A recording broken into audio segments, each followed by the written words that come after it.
I'm conscious not to coin you Oliver Supertram Coppard, but I do want to just squeeze a few more questions in on it before 9:30, and then we will move on. How much will it cost to run the tram network?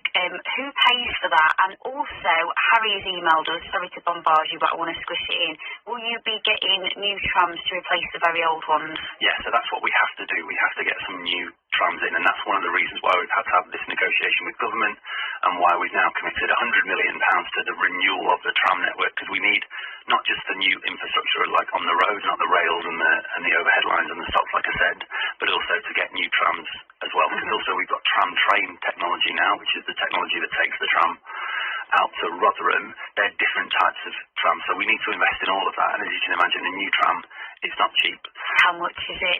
They're quite expensive. I don't know the number off the top of my head, if I'm honest, but they are absolutely, not a cheap piece of kit. Yeah. And so we've got to get new trams. We've got to do all of that with the money that we get from government, and that's what we're trying to do at the moment. It costs about £23.6 million a year to run the tram, and partly as a result of fuel costs. There is money that it does cost more than it should do at the moment, and what I'm hoping is over the next few years is that those costs obviously come down. We want to get more people onto the tram. That's part of the reason why we want to extend the network, and that's how we get into a situation where the tram is both profitable and putting money back into the system, but also serving more of our communities, and that's absolutely the plan.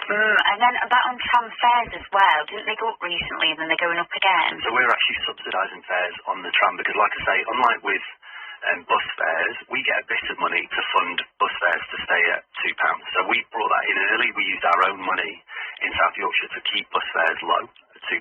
We introduced that. The government then followed our lead and gave us some more money to keep fares low.